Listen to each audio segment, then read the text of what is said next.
Y como lo anticipé al comienzo del programa, a continuación vamos a ver la nota que le realizamos a Silvia Rodríguez Borges, conferencista motivacional y docente. En esta oportunidad nos va a estar hablando sobre el dolor emocional.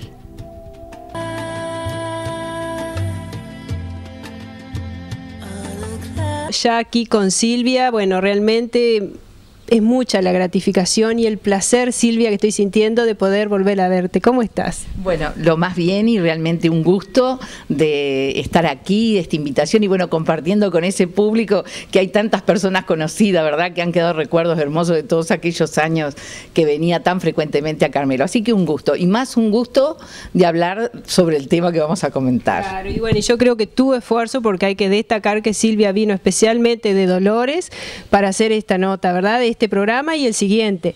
Yo creo que es precisamente por todo lo que te une en aquellos cuantos años que viniste a Carmelo. Sí, muchísimo. Yo creo que alrededor de 20 y bueno, fue mucha experiencia, mucho compartir.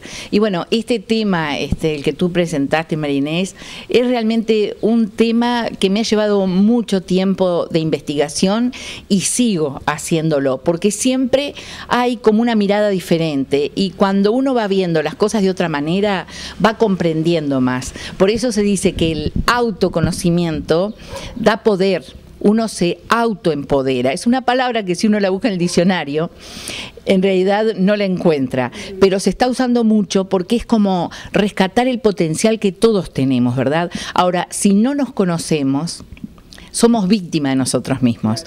Cuando nosotros vamos comprendiendo, ¿verdad?, la vida y a su vez nos vamos comprendiendo a nosotros mismos, empezamos a rescatar ese poder que está dormido pero que hay que desarrollarlo, ¿verdad? Y eso nos da ser dueños de nuestra vida y no víctimas en la vida. Entonces me parece muy importante.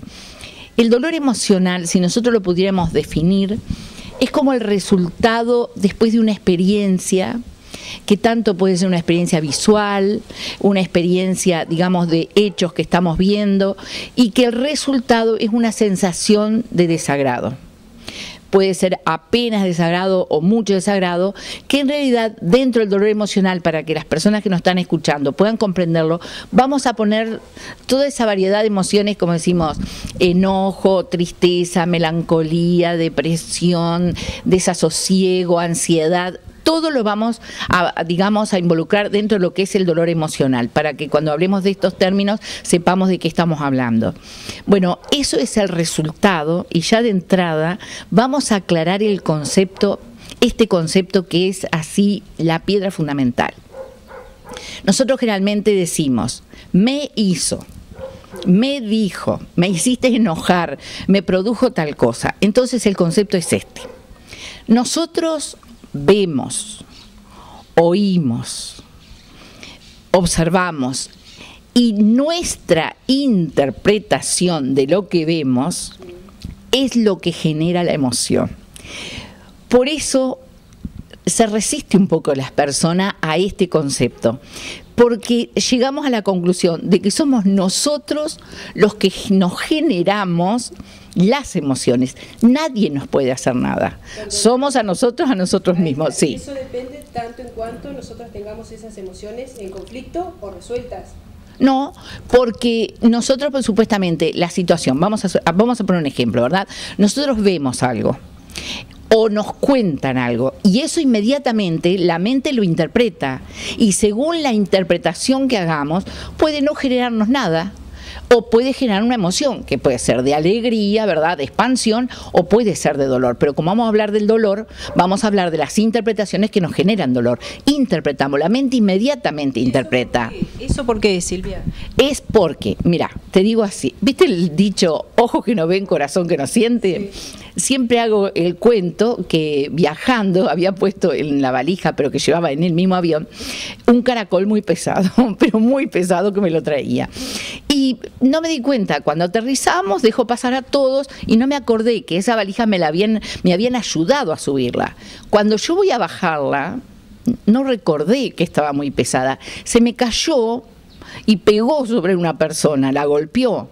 Y esa persona hablaba otro idioma que yo no lo entendí. O sea que dijo un montón de cosas y mi mente, como no escuchaba, no entendía, no pudo interpretar. Capaz que me hubiera puesto Bordeaux, como decimos, ¿verdad? Pero no lo pude interpretar. Esa es una reacción. Nosotros permanentemente estamos interpretando. Esa es la naturaleza humana, porque los sentidos nos dan información y nosotros la interpretamos. Entonces, según las cosas que pasen, nosotros la interpretamos y según la interpretación que hagamos, es lo que nos produce. Ahora, hay hechos. Un accidente, una enfermedad, un divorcio, la muerte de un ser querido, todos vamos a interpretar de forma muy similar. Ahora, hay otros hechos que no, que son muy diferentes. De pronto puede haber un comentario de una persona y están varias personas en esa reunión y una se siente afectada, dolida, herida y a la otra persona no le produjo nada. Ahora decimos, ¿y por qué la diferencia? Por la historia de vida. Porque hay personas, por ejemplo, que son más sensibles y ese hecho le detonó otros que tiene guardado en su memoria y por eso reacciona de esa manera. Fíjate esto qué importante. Dolor emocional real, así como dijimos, una enfermedad, un divorcio, una noticia muy significativa, eso, el dolor real es mínimo comparado con el dolor emocional imaginario. ¿Por qué? Porque vienen de estas interpretaciones que a veces no tienen el contexto. Por ejemplo, yo siempre digo, pidan contexto o den contexto. No es por inseguridad, porque yo de pronto digo un no, pero si yo te digo, no, María Inés, mira, no puedo ir a tu programa porque realmente estoy con muchas tareas, es una cosa muy diferente a que yo te diga, no, te lo pregunto, ¿te dolería? Porque vos decís, no, el contexto, y no es por inseguridad, porque yo entendiendo que el ser humano funciona así, te doy contexto porque mi contexto quizás te deja en paz. Ahora, muchas veces nosotros hacemos cosas y no tenemos ni siquiera la oportunidad de dar contexto. Entonces la otra persona interpretó y carga con un dolor que lo puede llevar por años. Y uno no tiene la más mínima idea, y la otra persona lleva un dolor por no haber preguntado. Hay veces que no tenemos posibilidades de preguntar según la circunstancia, pero pudiendo lo tenemos. Mira, te digo así este hecho y que estoy muy agradecida.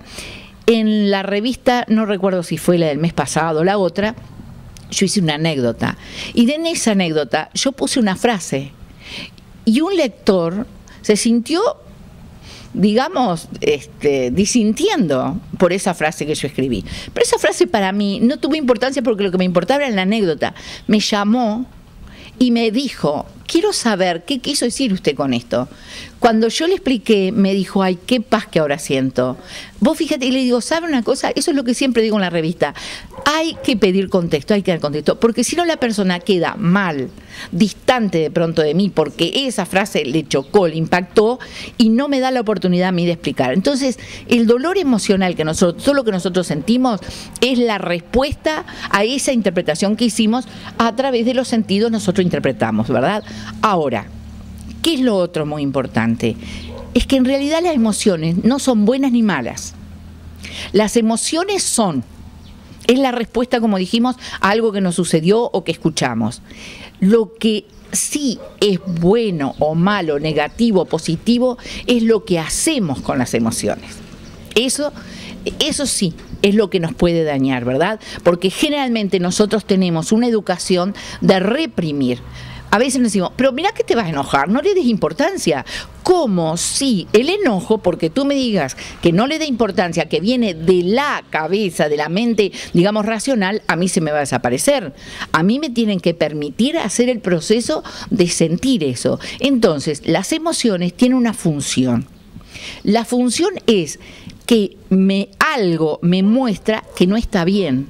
Hay alguna necesidad que yo no estoy cubriendo o que el otro no me está cubriendo. Que no quiere decir por eso que el otro viva la vida para cubrirme las necesidades. Viste que nosotros tenemos muchas expectativas y pensamos que el otro tendría que hacer, tendría que decir, tendría que actuar de esta manera y eso nos genera un sufrimiento tremendo porque generalmente vivimos frustrados. Porque el otro, ¿por qué tiene que saber lo que yo quiero? Si yo quiero algo, lo tengo que decir. No tengo que esperar que el otro lo adivine. Yo muchas personas cuando les explico esto me dicen, pero ¿cómo no se va a dar cuenta? no se da cuenta.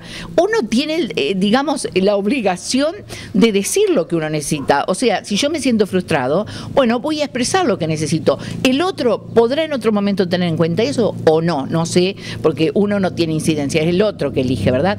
Entonces las emociones son realmente un punto de alarma importante para darnos cuenta de cosas. O sea que en definitiva, por todo lo que estás diciendo, lo fundamental es la comunicación y el diálogo. Exactamente, y respetarse en lo que uno siente. Pero si nosotros vamos entendiendo lo que quiere decir cada emoción, entonces nosotros sabemos qué es lo que nos pasó. Porque fíjate esto nomás, ¿por qué nos enojamos? Nos enojamos porque alguien no nos tuvo en cuenta, no nos respetó. Entonces eso es lo que tengo que ver, no el enojo. El enojo es la respuesta, pero en realidad lo que me pasó es que yo esperaba algo, necesitaba algo y el otro no cubrió eso y por eso me enojé. Entonces vos fíjate una cosa, vamos a suponer que cualquiera de las dos tenemos una actitud y yo me enojo y tú no sabes nada y no nos ayuda a crecer en la relación nuestra. Ahora, si yo siento ese dolor, me enoja una actitud tuya y te cuento lo que me hubiera gustado, lo que hubiera esperado, lo que hubiera necesitado, nos hace crecer y entonces crecemos. Pero ¿qué hago yo cuando me enojo? Cuando me enojo quedo separada de vos y muchas veces dejamos, viste, va a pasar, decimos, no pasa, la enterramos a esa emoción y en el mínimo, digamos, sucede un hecho, se despierta algo que se conecta con ese dolor y yo siento más enojo del que tendría que sentir en el momento presente por lo que está pasando, porque se detona ese enojo. O sea, lo que tenemos que entender, las emociones no pasan. A las emociones hay que sanarlas, hay que reconocerlas, hay que respetarlas, hay que ver qué me están diciendo. Por ejemplo, la tristeza es rabia. Y sin embargo, vos decís, ¿cómo va a ser rabia? Pero la tristeza, cuando estás en tristeza, es porque la rabia, digamos, la reprimiste. Es como el miedo. El otro día escuchaba a una persona decirle a la esposa, ¿pero cómo vas a tener miedo? Y yo le digo, no razone, porque la emoción no va con la razón. Vos, si ella tiene miedo, lo único que tenés que hacer es cerrar la boca, respetarla, que ella exprese el miedo que tiene y no se lo vas a cambiar porque la hagas razonar, porque viste que nosotros tendemos a hacer razonar. Ella tiene miedo, bueno, hay que respetarle su tiempo a que ella lo procese y qué bueno que lo pueda expresar, ¿me entendés? Entonces, en realidad, no digo todos, pero en una generalidad se necesita alfabetizarnos emocionalmente. ¿Viste? Es lo que se llama la inteligencia emocional. Es un cambio de lenguaje que hay que aprenderlo y hay que trabajarlo mucho en realidad. Exacto. Mira, en la educación está en un proceso de cambio, pero no de arriba hacia abajo, sino de abajo hacia arriba. O sea, de personas que están buscando realmente otras formas porque ya el alumno necesita otra cosa, no la educación aquella tradicional que no se ha movido, no, necesita otras cosas. Y tú sabes que un punto fundamental es la inteligencia emocional. O sea, aprender a manejar las emociones, aprender a sentir, a respetarnos y no a reprimir. O sea que realmente es, digamos, un punto fundamental. Y vos fíjate que hoy se sabe que en un alto porcentaje las emociones es lo que genera la enfermedad. ¿Por qué? Mira, hace muy poco asistí, que realmente fue un antes y un después, a una conferencia del biólogo Bruce Lipton y ahí explicó claramente algo y lo voy a decir porque realmente es sencillo de poder imaginar, ¿no? Y es lo siguiente, él dijo, cuando yo puse células en un medio nutritivo, vi que las células se expandían. Eso es vida, crecimiento, evolución. Cuando puse las células en un medio tóxico, las células se contrajeron. O sea, es toxicidad, porque no hay vida, hay protección, hay contracción. Cuando nosotros a las emociones las guardamos, hay contracción. Y eso es no vida. Por eso, según donde se aloje esa emoción, en ese órgano empieza a no haber vida. porque no hay crecimiento, no hay expansión, hay esto. Porque vos fíjate que nosotros nos decimos, estoy enojada. No te digo, estoy enojada, hay toda una contracción, toda una tensión, y si eso queda guardado, y en algún lugar del cuerpo va, y después empieza a generar una desarmonía. ¿Por qué? Porque no hay energía de vida. Por eso, cada vez que liberamos una emoción, es como un lugar donde puede entrar ahora la energía de vida, ¿verdad? Yo creo que es así. Bueno, me encanta y me encanta poder conversar todo esto contigo y con todas las personas que nos están escuchando. Así que yo te invito que en el próximo programa, que ya vamos a estar cerrando nuestro ciclo, Silvia, nos digas cómo podemos hacer para resolver todas estas emociones negativas que a diario sentimos. Bueno, será un gusto también para mí, como no, encantadísima. Gracias.